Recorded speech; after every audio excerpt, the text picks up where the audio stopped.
The husband, ashamed of his wife, introduced her as a maid at work years after the divorce. They met again and he trembled when he heard someone call her by name. Gabriela was born as the firstborn in an extremely conservative family that followed all traditions to the letter. From an early age, she realized that she was not the daughter her parents expected. The weight of not being a son was felt by her and also by her mother, who faced harsh criticism from the family for having given birth to a girl. The rejection did not stop there. Her mother, in an act of sadness and frustration, blamed Gabriela for the problems at home. When her brother was born, a year later, the differences became even more evident. He became the center of attention, receiving love and care. Gabriela knew the bitter taste of loneliness and grew up believing that it was her obligation to give up certain things for the sake of her brother: new clothes, tasty food, the comfort of a warm blanket in winter, while he slept comfortably. Gabriela curled up on a bed with a thin mattress covered with old blankets. In high school, her brother was enrolled in a renowned and expensive private school. Gabriela didn't even dare dream of such a privilege. Bitterness grew inside her, but she had a thirst for knowledge that she could not ignore. With unprecedented determination, she begged her father to let her continue her studies. Her insistence brought only laughter and contempt. "Why waste money on a girl?" her father would say, demonstrating his old-fashioned thinking. "Isn't it enough to have gone to school until high school? You should be grateful to your parents for the rest of your life. Now, worry about working to pay for your accommodation and then getting married." Her father's words were direct and very offensive. Even though she didn't like being ignored, Gabriela didn't stop dreaming and fighting for a future where she could decide her own path. At 16, she got a job in a textile factory, dividing her time between the exhaustion of her day job and studying secretly at night, away from her family's criticism. Books were her friends in silence, and the knowledge she acquired was her secret weapon. Studying was not a crime, but at home, every page she read was an act of rebellion against her expectations for 3 years. Gabriela worked hard during the day at the factory, and at night, she studied with great care and attention. All this effort paid off when, at the age of 19, she passed the high school diploma exam. It was all her own work, without help or support from anyone, just her own determination. Gabriela's desire to continue with this achievement changed. She decided that she would no longer accept being treated as inferior just because she was a woman. One silent night, she snuck out of the house in search of her freedom and began to live alone. It was 19 years of silent struggle, but she chose a life of independence and equality, instead of continuing to accept submission and injustice.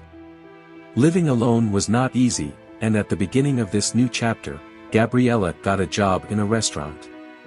There, she ended up getting involved and marrying Elias, the only son of the owner of that restaurant. A young man who had just left the army and was ready to return to college. Elias was the first to give her genuine compliments, which touched her heart deeply. Soon, a fondness between them turned into love. They dated for less than a year and decided to get married in secret, moving in together in Gabriela's small apartment. But the marriage did not last long. When Elias' mother, who was also Gabriela's boss, found out about the marriage, she was shocked and furious. She confronted Gabriela furiously. "I hired you because I felt sorry for you. But marrying my son behind my back," the mother began, her voice shaking with anger. "Do you think I would accept that?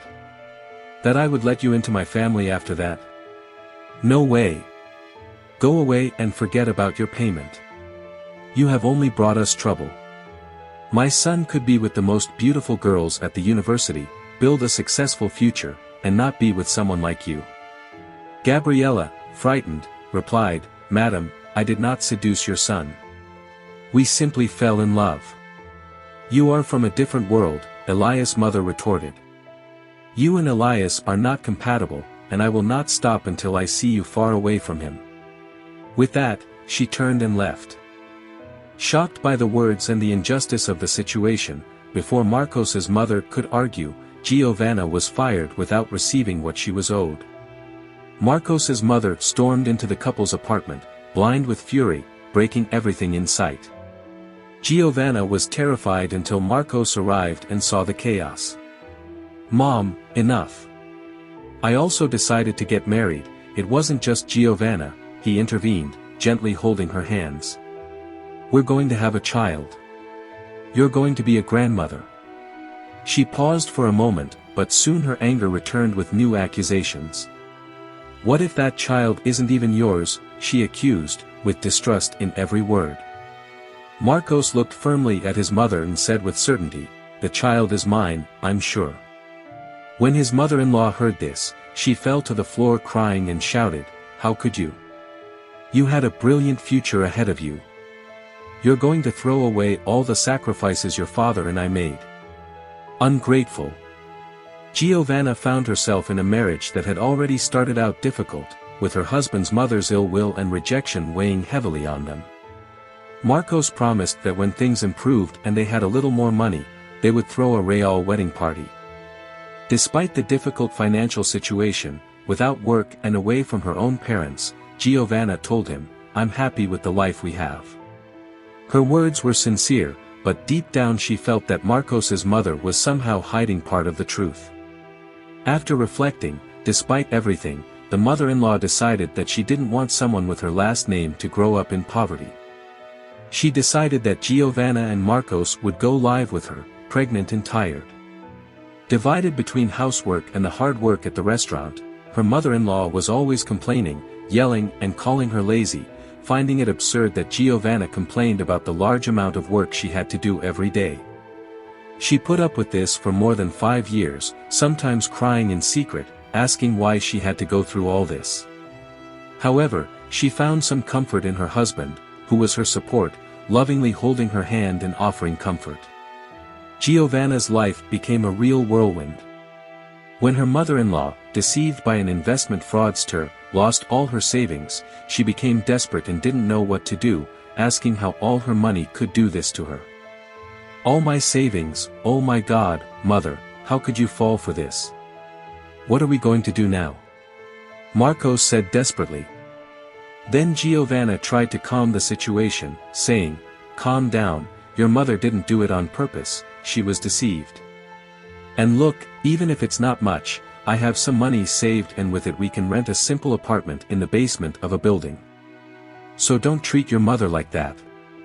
But her mother-in-law became angry and said, "How dare you talk to my son like that? This is all your fault. If you weren't a simple little woman from the outskirts, we wouldn't be going through this, we would have a decent place to live." Giovanna could have been upset by these harsh words, but instead she felt deep sadness.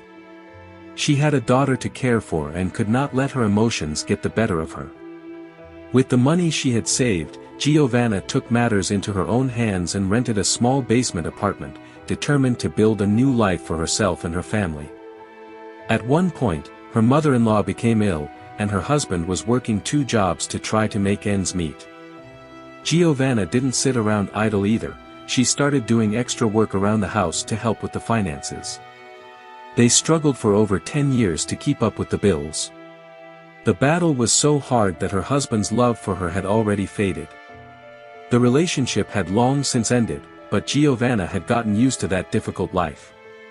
She believed that if she could raise her daughter in the best possible way, she would face any obstacle. If her daughter wanted or needed something, she would do anything to get it, even if she went hungry.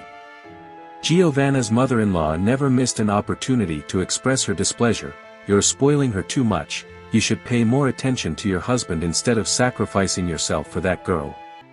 Giovanna would respond firmly, "I'm sure my husband agrees with me. He works day and night to provide the best for our daughter, and that's something you, as a grandmother, should also value." Her mother-in-law would respond with contempt, "How dare you talk to me like that?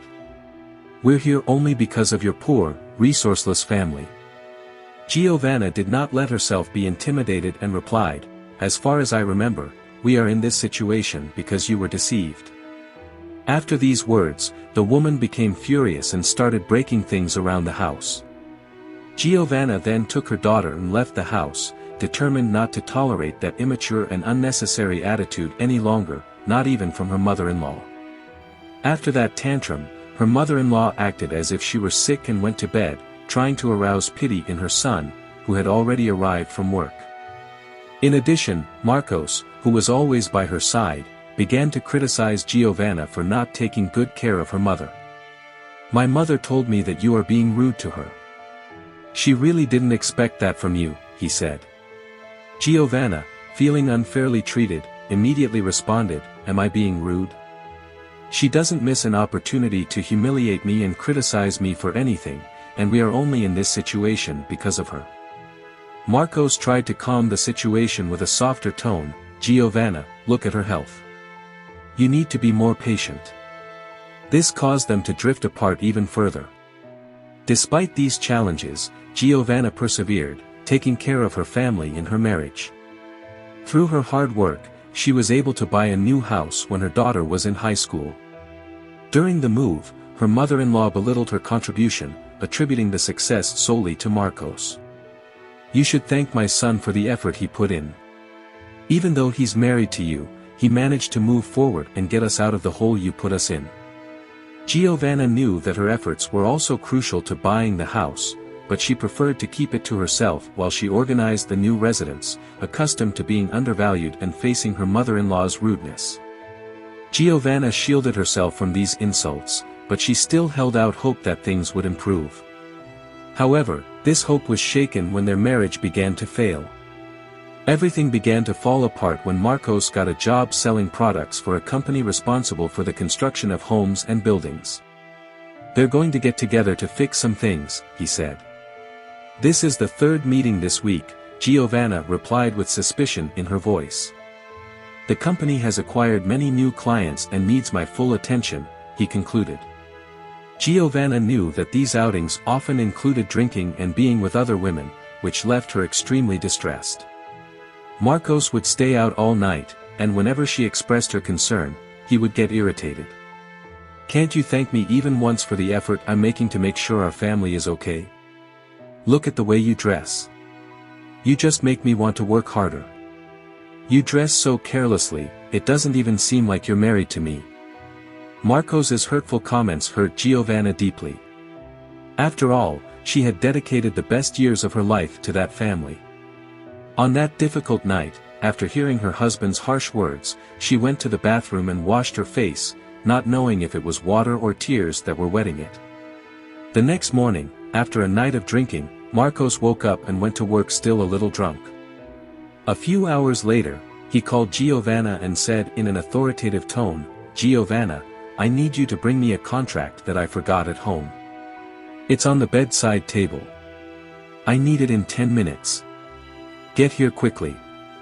Giovanna barely had time to get dressed. She grabbed her wallet, called a taxi, something she rarely did, and ran to her husband's office. When she got there, all worried, she asked for him and saw Marcos approaching with an expression that seemed embarrassed by the way Giovanna was dressed. "What is this? Do you want to embarrass me to death?" At that moment, a well-dressed young man approached and caught Marcos's attention. "What are you doing here?" he asked.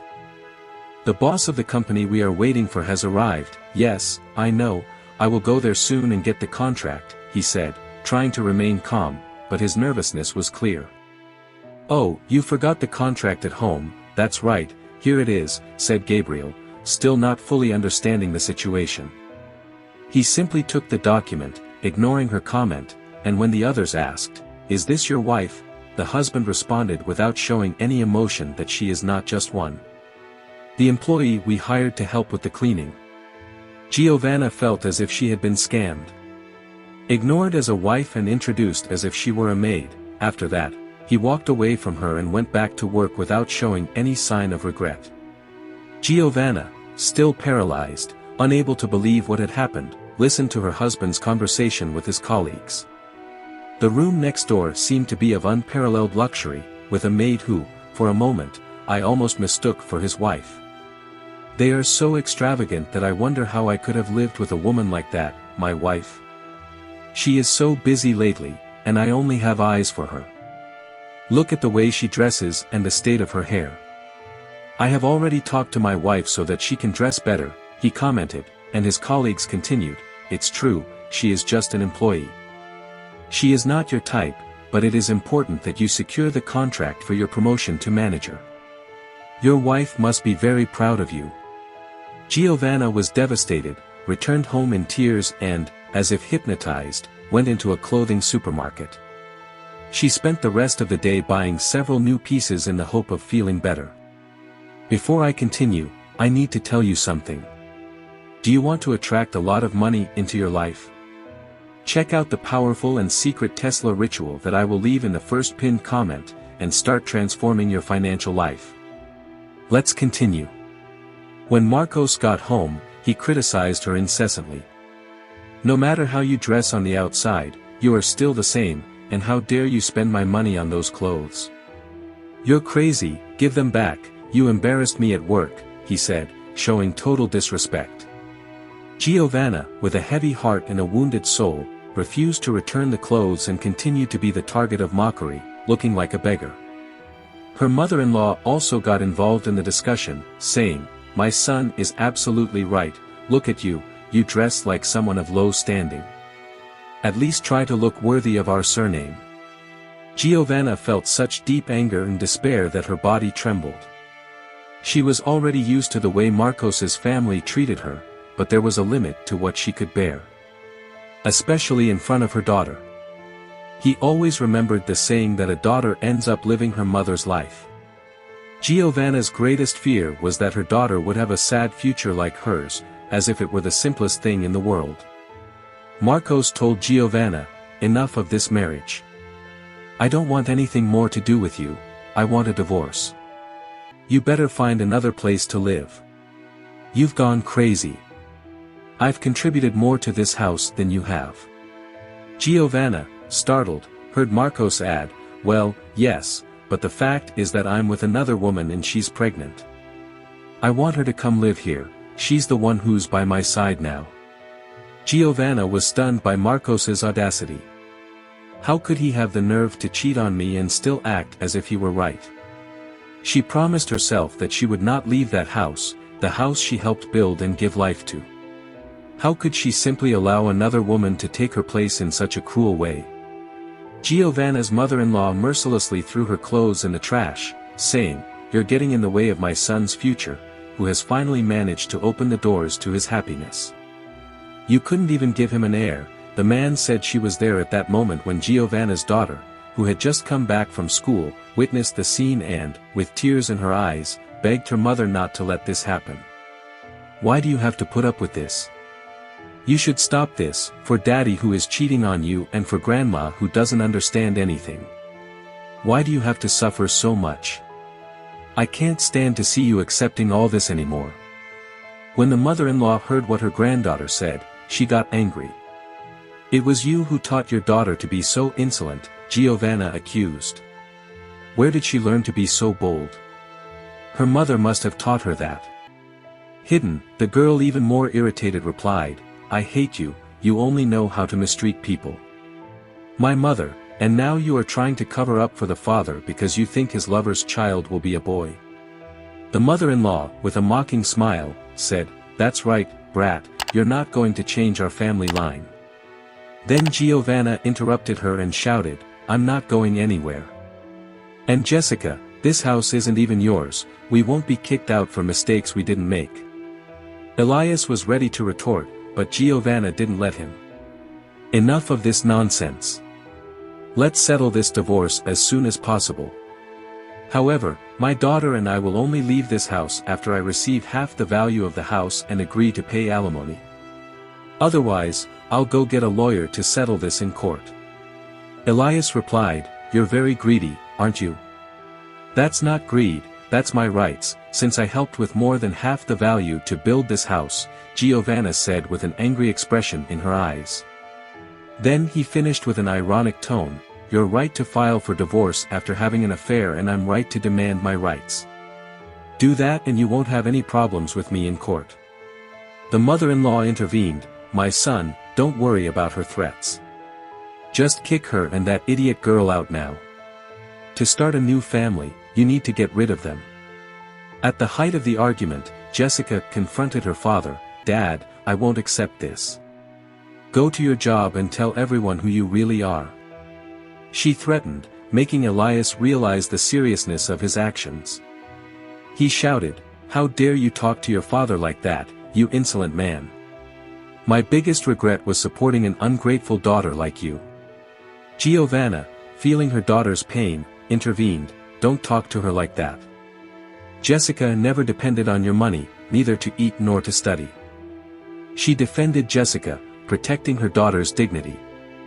Elias, who apparently counted on Giovanna's submission to sign the divorce papers, was surprised by her decision and did not expect her to demand her rights before signing anything. Against all expectations, that very night, he transferred the promised money to her account. After the divorce, Giovanna went through a long period of sadness, but she knew she needed to find a way to earn money regularly to support herself and pay for Jessica's education. So she looked for an employment agency that valued both domestic skills and professional qualifications. Over the next few months, she dedicated herself to working as a housekeeper, accepting one-day or short-term jobs. Her attention to detail quickly earned her recognition for her excellence in her work. One day, the agency manager called her for a chat. "Normally, I wouldn't do this with someone new," she said, "but you're an exception. We have a very demanding client who has already fired 10 of our best employees, and I thought of you. I recommend that the only thing you have to do is clean the house 3 times a week and cook. The salary is 3 times what you currently earn. Do you accept?" Needing money and worried about the possibility of her ex-husband stopping paying child support, in addition to Jessica's college costs, Giovanna did not hesitate to accept the proposal. However, when she arrived at Paolo's house, her new client, Giovanna was faced with a dilemma. The house was impeccable, even more so than many hotels she had stayed at, with everything already cleaned. Anxiety took over her because she did not want to miss out on the opportunity to earn a higher salary. She started looking for something to do, cleaning the curtains, washing the sheets, disinfecting the lamps, organizing the refrigerator, and doing everything so quickly that she still had time left over. Then, Giovanna went to the kitchen, went to the market and picked out fresh ingredients. She started preparing meals without knowing her employer's preferences or how much seasoning he would like. Giovanna was determined to make this new beginning work, not only for herself, but to build a better future for Jessica. She looked at her reflection in the mirror, adjusting her work uniform and noticing a worried expression on her face as she reflected on the money she had earned, an amount that seemed excessive for the short work she had done. He had meticulously written a letter and left it for his employer. In the letter he mentioned that if he wanted a special dish he would just leave a note on the refrigerator and she would prepare the meal and I would leave it ready for him. Paolo was always absent when Giovanna worked. Therefore, they rarely saw each other. Contrary to Giovanna's previous concerns, the boss was not around. She did not express dissatisfaction and continued her diligent work, putting in more effort than necessary to ensure that the salary she received was fair for a typical day's work, while also giving her full time. Giovanna noticed a date circled on Paolo's calendar, but it did not correspond to any day she normally worked. This made her question the importance of that date and whether she needed to prepare something special for the event. Perhaps he had planned to host someone at his home. Inspired by the idea of getting ahead of the scheduled event, Giovanna decided to use the previous night, despite being busy with other things, to prepare food in the kitchen, which had become her haven of happiness. She lost track of time as she cooked, wrapped up in the pleasure of preparing food with care. As Giovanna concentrated on cooking, the owner of the house returned and was startled to see that she had lost track of time. He was quick to explain, "Sorry, I was so focused on the kitchen that I didn't notice the time passing. I'm done and I'm leaving. By the way, have you eaten yet? Do you want me to set the table for you?" "No, I'm fine." "But why did you cook so much?" Paolo asked with a touch of enthusiasm. She replied, "Well, I saw that tomorrow is an important date on your agenda, so I thought I'd prepare this meal." He realized that he had brought shopping bags, which indicated that perhaps he wanted to cook for that meeting himself. With her head full of doubts, Giovanna didn't know what to do. Luckily, or maybe not, her boss didn't bring up the subject again. "Okay, just get everything in order and then you can leave," he said, going to his room. Giovanna stood there in the kitchen, full of delicious aromas and confused thoughts, trying to understand what had happened. She feared that this misunderstanding with the food could cost her her job, but, to her surprise, she didn't receive any reprimand. With a heavy heart, she went to work the next day. But a pleasant surprise awaited her. A note on the refrigerator said, "Thank you for the food." That simple note made her very happy and inspired by that unexpected event. Giovanna cleaned the house and cooked with even more enthusiasm. It was at that moment that she realized, perhaps for the first time, that she was doing something right.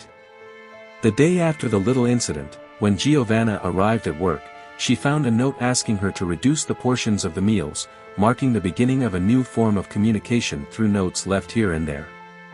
Messages like, "The soup was delicious, please keep it warm for when it arrives," and "The dinner was excellent," appeared frequently again.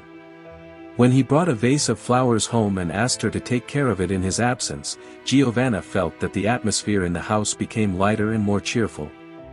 This exchange of notes continued for 6 months, and Giovanna began to look forward to the days when she would work without any more fears about what to prepare. She noticed that her daughter smiled more often on her own, noticing these changes. "Mommy, is she dating someone?" Jessica asked. "Oh, Jessica, what kind of question is that?" Giovanna replied, surprised.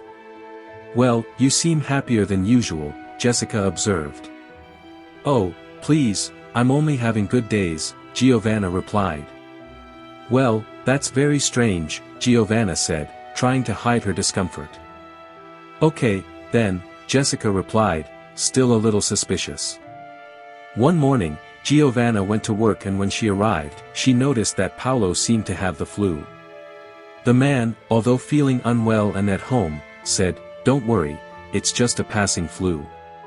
It's best for you to go home so you don't get infected." But Giovanna was one of those people who was extremely concerned about the well-being of others and couldn't leave her boss alone, in need of help. So she went to the nearest pharmacy, bought flu medicine and came back to prepare some nutritious chicken soup for him. Before leaving, she left a note on the refrigerator instructing Paolo to take the medicine and eat the soup so he could recover quickly. The next day, Giovanna was surprised to find several beauty products left for her as a thank you. She felt uncomfortable accepting such a gift and chose to wait for Paolo to return to discuss the matter. When she got home, the man seemed surprised to see her still there, as he thought Giovanna had already left. She started the conversation, "Look, I really appreciate the gifts, but I don't feel comfortable accepting them and I don't want you to think I don't appreciate the gesture. Please accept, Giovanna. It's a way of thanking you for the care you've given me and for the meals you've prepared for me, they're always delicious," he insisted. "I'm glad you liked it. It's always a pleasure to cook for you," Giovanna replied kindly. Although the food was excellent, he mentioned that it didn't taste the same when eaten alone. He missed the company of his family, something he hadn't experienced in a long time, sharing with a touch of melancholy, reflecting for a moment.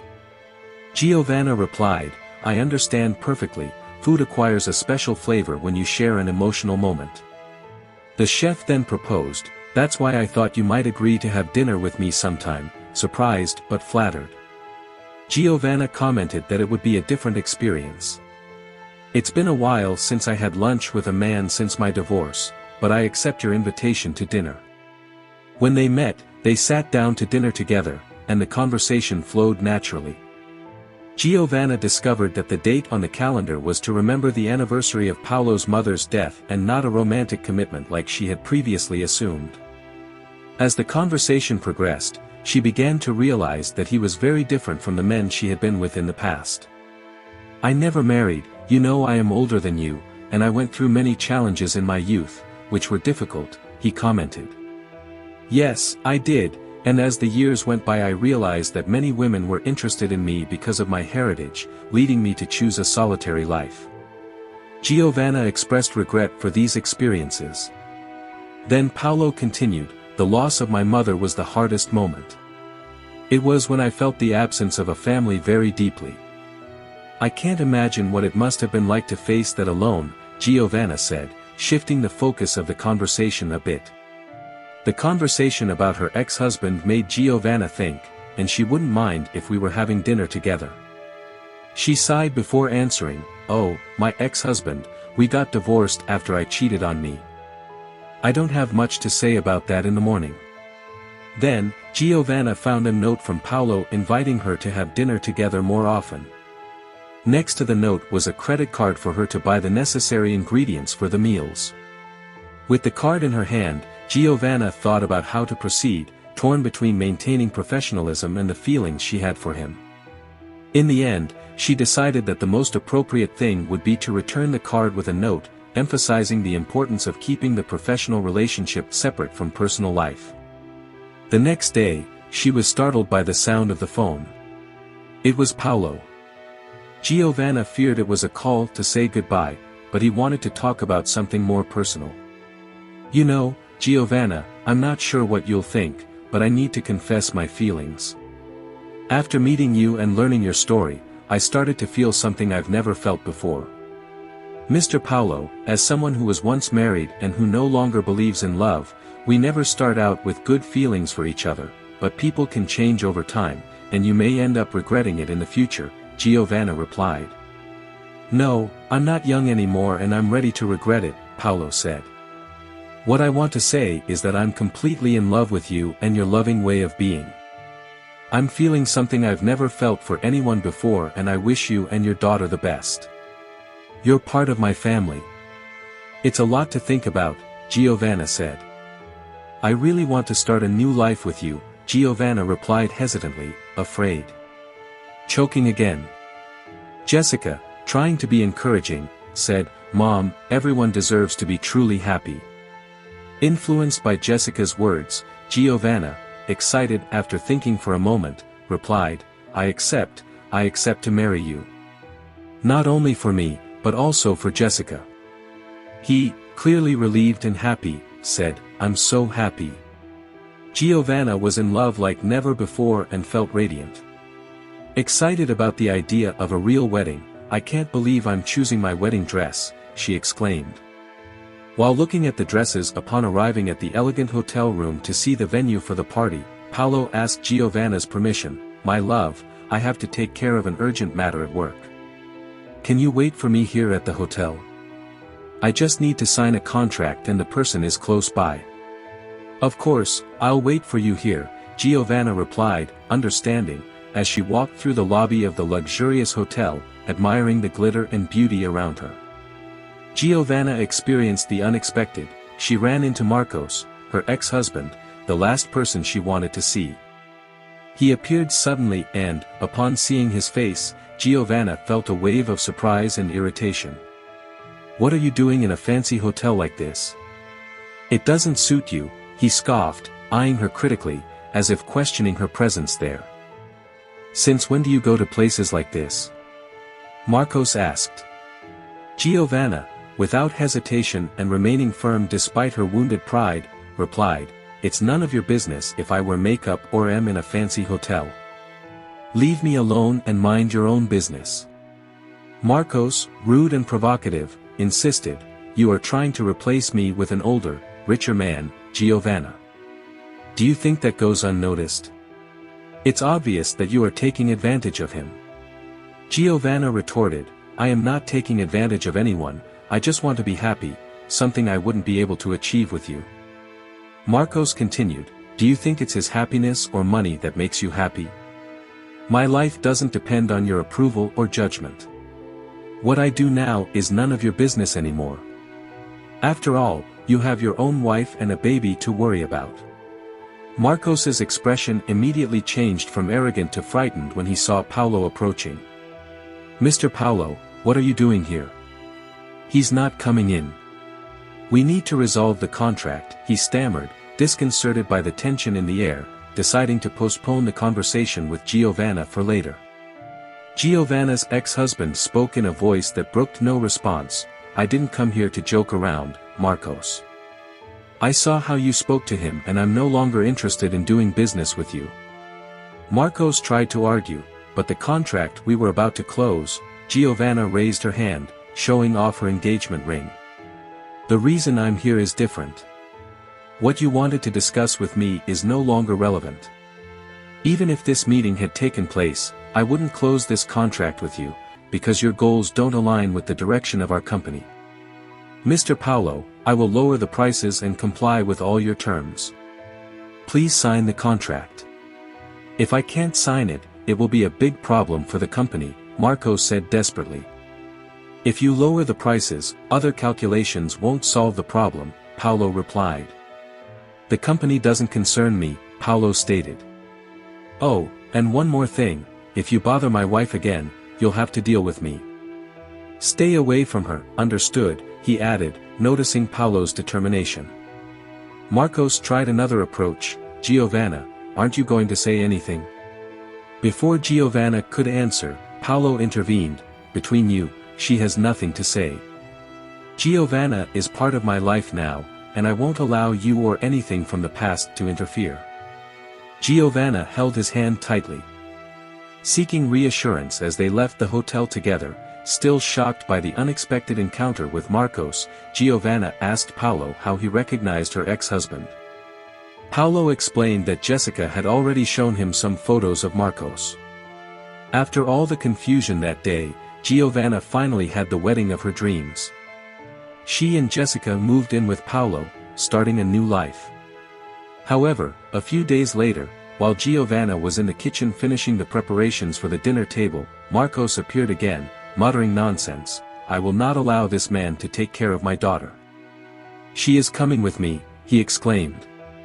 With an irritated voice, Jessica, who had heard everything from the living room, entered decisively, with a serious expression for someone her age. You have never been a father to me, she said, looking at the man. Paulo is the one who takes care of me and my mother. He is my real father. Giovanna looked at Marcos, who now depended on his own mother for everything. Paulo demanded that Marcos leave and that, if he did not, he would not sign the contract. When the argument intensified, Paulo entered the living room and punched Marcos in the face. I already told you that I have nothing more to do with you. If you don't want me to call the police and report you for trespassing, I recommend that you leave right now. Marcos left scared and never bothered the family again. Over time, life smiled on Giovanna and Jessica.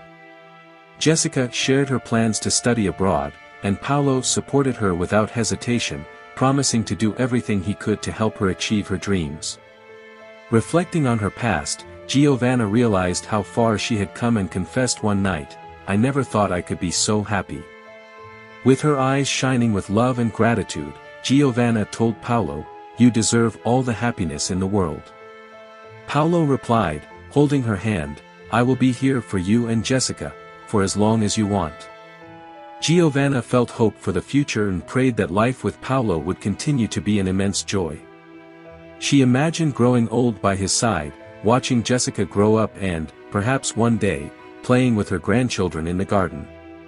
If you liked the story, leave a like, subscribe to our channel and activate the notification bell. By doing so, you will receive new stories that will move you.